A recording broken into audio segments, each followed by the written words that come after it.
اللہ الرحمن الرحیم۔ تاریخ میں ایسی گناہگار عورتیں گزری ہیں جن کے بارے میں اللہ پاک نے اپنی کتاب قرآن مجید میں ذکر کیا ہے۔ یہ عورتیں نہ صرف انسانوں کی گمراہی کا باعث بنی بلکہ بعض تو اللہ کے پیارے انبیاء کرام کو بھی قتل کرانے میں پیش رہیں۔ نمبر 1، حضرت لوط علیہ السلام کی بیوی۔ اردن اور اسرائیلی سرحدوں پر جہاں آج ڈیڈ سی نمکین پانی کی جھیل موجود ہے، نمک سے بری اس جھیل میں آج زندگی کا کوئی نام و نشان نہیں۔ تاہم آج سے ہزاروں سال پہلے یہ انتہائی زرخیز علاقہ تھا جہاں سدوم اور امورا نامی شہر آباد تھے۔ یہی وہ قوم تھی جس پر اللہ نے حضرت لوط علیہ السلام کو نبی بنا کر بھیجا۔ اس قوم کا گناہ بہت بڑا تھا، ایسا گناہ اس سے پہلے کسی قوم نے نہ کیا تھا۔ اس قوم کے مرد مردوں کے ساتھ اور عورتیں عورتوں کے ساتھ بدکاری کرتی تھیں۔ حضرت لوط علیہ السلام کی بیوی جس کا نام وائلہ تھا، وہ بظاہر تو حضرت لوط علیہ السلام کی بیوی تھی، لیکن وہ اندر سے کافروں کے ساتھ ملی ہوئی تھی۔ وہ اپنی قوم کا ساتھ دیتی تھی۔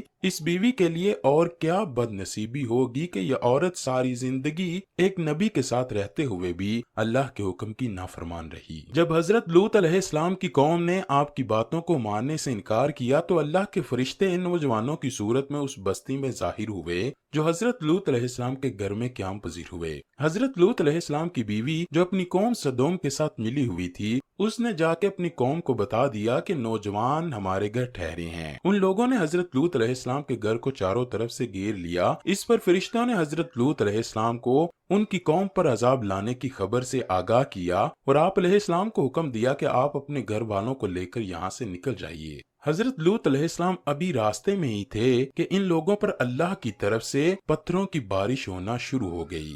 آپ علیہ السلام کی بیوی جو اپنی قوم کا ساتھ دیتی تھی، وہ بھی اپنی قوم کے ساتھ ہی پتھروں کی بارش میں ماری گئی۔ سدوم کے پہاڑوں میں آج بھی وائلہ کی آبادی موجود ہے۔ حضرت لوط علیہ السلام کی بیوی کا تذکرہ قرآن پاک کے علاوہ بائبل میں بھی موجود ہے۔ نمبر 2، حضرت نوح علیہ السلام کی بیوی۔ قوم نوح شرک جیسے گناہ میں مبتلا تھی۔ اس قوم کے لوگوں نے اپنے سرداروں اور نیک لوگوں کے بت بنا لیے، ان کی عبادت اور پوجا شروع کر دی۔ اللہ تعالیٰ نے حضرت نوح علیہ السلام کو اس قوم پر مابوس فرمایا۔ یہ قوم اتنی ظالم اور نافرمان تھی کہ وہ اپنے نبی حضرت نوح علیہ السلام کے گھر میں داخل ہو کر آپ علیہ السلام پر ظلم کرتے اور آپ کو بے یار و مددگار چھوڑ جاتے۔ حضرت نوح علیہ السلام کو مجلسوں سے نکال دیا جاتا اور آپ کی بیوی بھی ان کافروں سے ملی ہوئی تھی۔ مفسرین حضرت نوح علیہ السلام کی بیوی کا نام واہلہ یا واقعہ بیان کرتے ہیں۔ یہ عورت کافر ہی نہیں بلکہ اس کا رہن سہن بھی کافروں جیسا تھا۔ حضرت نوح علیہ السلام کی بیوی کافروں میں شریک ہو کر آپ علیہ السلام کو دیوانہ اور مجنون قرار دیتی۔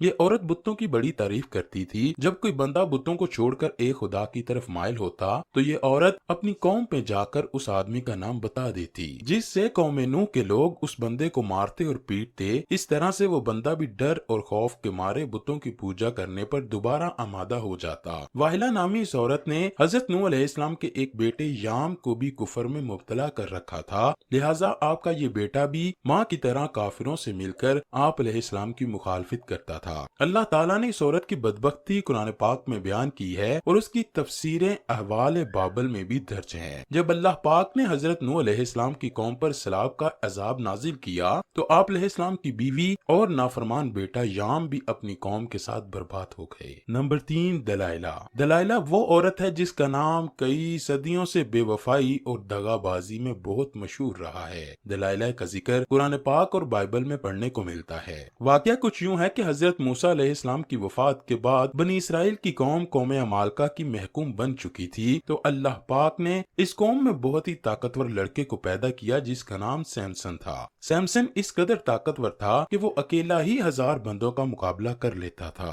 قوم بنی اسرائیل نے اس بندے کی صلاحیتوں اور بہادری دیکھتے ہوئے سیمسن کو اپنے قاضی کے عہدے پر فائز کر دیا اور سیمسن کی طاقت کے ذریعے قوم عمالقہ پر فتح حاصل کرنے کی کوشش میں لگ گئے۔ دوسری طرف قوم عمالقہ سیمسن کی طاقت کا راز جاننا چاہتی تھی، اس لیے انہوں نے اپنی قوم کی ایک لڑکی جس کا نام دلائلہ تھا، اس کو سیمسن کی بہادری اور اس کی صلاحیتوں کا راز دریافت کرنے کے لیے سیمسن کے پاس بھیجا۔ سیمسن اس لڑکی کو دیکھ کر پاگل پاگل ہو گیا اور اس کی محبت میں وہ دیوانہ ہو گیا، اس نے اس لڑکی کو اپنی صلاحیتوں کا راز بتا دیا۔ سیمسن کہنے لگا کہ اس کی طاقت کا راز اس کے لمبے بال ہیں۔ ایک دن موقع پاتے ہی دلائلہ نے سیمسن کے لمبے بال کاٹ دیے تو اسی رات قوم عمالقہ نے بھی سیمسن پر حملہ کیا اور اس کو گرفتار کر لیا۔ پھر ایک دن قوم عمالقہ سیمسن کو گرفتار کر کے جشن منا رہی تھی تو سیمسن نے اللہ پاک سے دعا کی کہ اے اللہ مجھے معاف کر دے۔ اللہ پاک نے سیمسن کی دعا کو قبول کرتے ہوئے اس کی تمام طاقت واپس لوٹا دی۔ جس ستون کے ساتھ سیمسن کو باندھا گیا تھا، سیمسن نے اس ستون کو اپنی طاقتوں سے کھینچا تو سارے کا سارا محل زمین بوس ہو گیا، جس کے نتیجے میں دلائلہ اور قوم عمالقہ کے بے شمار لوگ موت کی گھاٹ اتر گئے۔ نمبر 4، جیزبیل۔ جیزبیل لبنان کے بادشاہ کی بت پرست بیٹی تھی۔ اس کی شادی قوم بنی اسرائیل کے بادشاہ اخیب سے ہوئی تھی۔ جیزبیل نے نہ صرف اخیب کو بت کی پوجا پر لگایا بلکہ تمام ریاست میں ایک خدا کو ماننے کی بجائے بے شمار بت بنا دیے گئے تاکہ لوگ ان بتوں کی پوجا کرتے ہوئے گمراہی سے باہر ہی نہ نکلیں۔ ایک دن قوم کے نیک بندے یرمیہ علیہ السلام نے جیزبیل اور اس کے شوہر کو کہا کہ تم سب لوگ بتوں کی پوجا کرنے کی بجائے ایک خدا کی عبادت کیا کرو، اسی میں تمہاری بھلائی ہے۔ اس ظالم عورت نے حضرت یرمیہ علیہ السلام کے ساتھ کھڑے ایک بوڑھے پر شدید وار کیا نیزے سے، جس سے وہ وہیں پر شہید ہو گیا۔ تو حضرت یرمیہ علیہ السلام نے اس عورت کو بد دعا دی، بہت جلد تیرے حسین و جمیل بدن کو کتے نوچ نوچ کر کھائیں گے۔ اس کے بعد اللہ پاک نے اس قوم پر حضرت الیاس علیہ السلام کو بھیجا، تاہم یہ ملکہ ایمان لانے کی بجائے آپ علیہ السلام کو بھی مارنے کے لیے تیار ہو چکی تھی۔ پھر ایک دن حضرت یرمیہ علیہ السلام کی بددعا رنگ لائی اور ملک اسرائیل پر سرحدوں کے قبائلی وحشیوں نے حملہ کر دیا۔ ان لوگوں نے ملکہ جیزبیل کو زخمی حالت میں سڑک پر پھینک دیا، یہاں تک کہ بہت سے جنگلی کتے جیزبیل کے ارد گرد جمع ہو گئے۔ کتوں نے اس لاش کو نوچ نوچ کر کھایا۔ نمبر 5، عطالیہ۔ عطالیہ حضرت الیاس علیہ السلام کے دور سے تعلق رکھنے والی جیزبیل نامی ملکہ کی بیٹی تھی جس کا نام عطالیہ تھا۔ یہ لڑکی بھی اپنی ماں کی طرح بہت حسین و جمیل تھی۔ یہ بھی کافر تھی۔ اس کی شادی یہودا کے بادشاہ یہورام سے ہو چکی تھی۔ اس قوم میں بھی ہر جگہ بتوں کی عبادت ہونے لگی۔ اس قوم پر بھی وحشی لوگوں نے حملہ کیا، جس وجہ سے وحشیوں نے یہورام کو بھی قتل کیا، لیکن یہ بادشاہ ایک غار میں چھپ گیا، جس وجہ سے اس غار میں اس بادشاہ کی موت ہو گئی۔ جب وحشی ملکہ عطالیہ اور اس کی بیٹی اغزالیہ کو اپنے ساتھ ہی لے گئے، ان ماں بیٹیوں کو بہت زیادہ ذلیل و رسوا کرنے کے بعد دونوں کو آزاد کیا۔ اس کے بعد عطالیہ نے بتوں کی عبادت سے پوجا کر کے حضرت موسیٰ علیہ السلام کے مذہب پر ایمان لے آئی، لیکن اس تبدیلی کو سال بھی نہ گزرا تھا کہ عطالیہ پھر کفرانہ کاموں کی طرف لوٹ گئی۔ اس کی بیٹی کے قتل کے بعد ملکہ عطالیہ کو ہی سلطنت یہودا کا تاج پہنا دیا گیا۔ اس نے اپنی دولت کے نشے میں آ کر اپنے پوتوں کو قتل کروایا، پھر اپنی رعایا پر بھی ظلم و ستم کرنے لگی، تاہم اس کا ایک پوتا جو اس سے جان بچانے میں کامیاب ہو گیا تھا،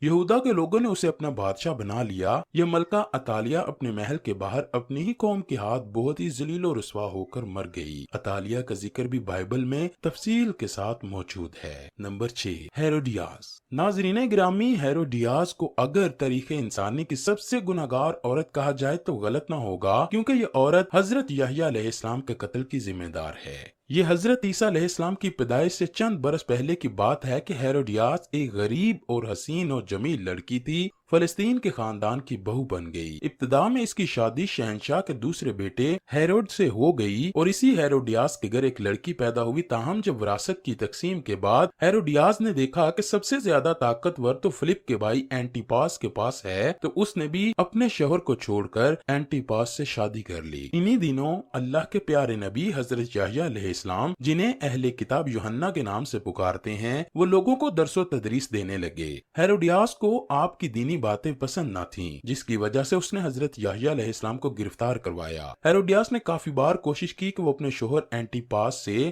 آپ علیہ السلام کے قتل کے احکامات جاری کروا دے، تاہم اینٹیپاس ایسا نہ کر سکا۔ ہیروڈیاس کی بیٹی سلومی جب جوان ہوئی تو اس نے حضرت یحییٰ علیہ السلام کی معصومیت اور نور کو دیکھا تو آپ علیہ السلام پر فدا ہو گئی۔ اس نے آپ علیہ السلام کو گناہ کی دعوت دی، لیکن آپ علیہ السلام اس کی طرف آنکھ اٹھا کر نہ دیکھتے۔ اب یہ دونوں ماں اور بیٹی یحییٰ علیہ السلام کے خلاف ہو گئیں۔ ایک دن بادشاہ اینٹیپاس کے سامنے سلومی نے بہت ہی بےہودہ ڈانس کیا کہ رقص کرتے ہوئے اس نے اپنے جسم کے سارے کپڑے اتار دیے۔ اس رقص میں بادشاہ نے بہت دلچسپی لی اور اس کو سلومی کا یہ رقص اتنا پسند آیا کہ وہ سلومی سے کہنے لگا، تم کیا مانگنا چاہتی ہو؟ میں تمہیں ابھی حاضر کیے دیتا ہوں۔ اس عورت نے جواب دیا کہ میں چاہتی ہوں کہ آپ حضرت یحییٰ علیہ السلام کو قتل کروا دیں۔ بادشاہ جو کہ بڑے ہوئے محفل میں سلومی سے عہد کر چکا تھا، اس نے حضرت یحییٰ علیہ السلام کو شہید کروا دیا۔ اس طرح سلومی اور اس کی ماں اس گناہ میں شامل ہوئی۔ نمبر 7، ام جمیل۔ ام جمیل ابو لہب کی بیوی تھی جس کا اصل نام عروہ بنت حرب ہے۔ اس کی آنکھوں کا بینگا پن نمایاں تھا جس وجہ سے اس کو لوگ کانی کہا کرتے۔ قرآن پاک میں اللہ تعالیٰ نے ابو لہب اور اس کی بیوی کو انتہائی سخت الفاظ میں یاد کیا ہے۔ اس کی وجہ ابو لہب اور اس کی بیوی کا نبی اکرم صلی اللہ علیہ وآلہ وسلم کے ساتھ سخت مشرکانہ رویہ ہے۔ یہ دونوں میاں اور بیوی آپ صلی اللہ علیہ وآلہ وسلم کو تکلیف اور اذیت پہنچانے کا کوئی بھی موقع ہاتھ سے نہ جانے دیتے تھے۔ روایت کے مطابق ام جمیل نبی کریم کی راہ میں کانٹے بچھایا کرتی تھی۔ جب سورہ لہب نازل ہوئی تو ابو لہب کی بیوی غصے سے بے قابو ہوئی اور بہت ہی بڑا پتھر اٹھا کر مکہ میں رسول کریم کی تلاش میں نکل پڑی۔ یہ کعبہ میں حضرت ابو بکر کے سامنے اس حالت میں آئی کہ اس کے منہ سے جاگ نکل رہی تھی۔ یہ نبی کریم کے خلاف انتہائی نازیبا الفاظ بولتی رہی۔ حالانکہ آپ صلی اللہ علیہ وآلہ وسلم اس وقت حضرت ابو بکر کے ساتھ ہی موجود تھے، لیکن اللہ تعالیٰ کی رحمت و کرم سے ام جمیل آپ صلی اللہ علیہ وآلہ وسلم کو دیکھ ہی نہ سکی۔ وہ وہاں سے گھر کی طرف روانہ ہو گئی۔ بے شک ام جمیل تاریخ کی بدبخت ترین خواتین میں شامل ہے، کیونکہ اس نے نبی آخر الزماں سرور کائنات وجہ تخلیق کائنات حضرت محمد صلی اللہ علیہ وآلہ وسلم کو بے شمار تکلیفیں پہنچائیں۔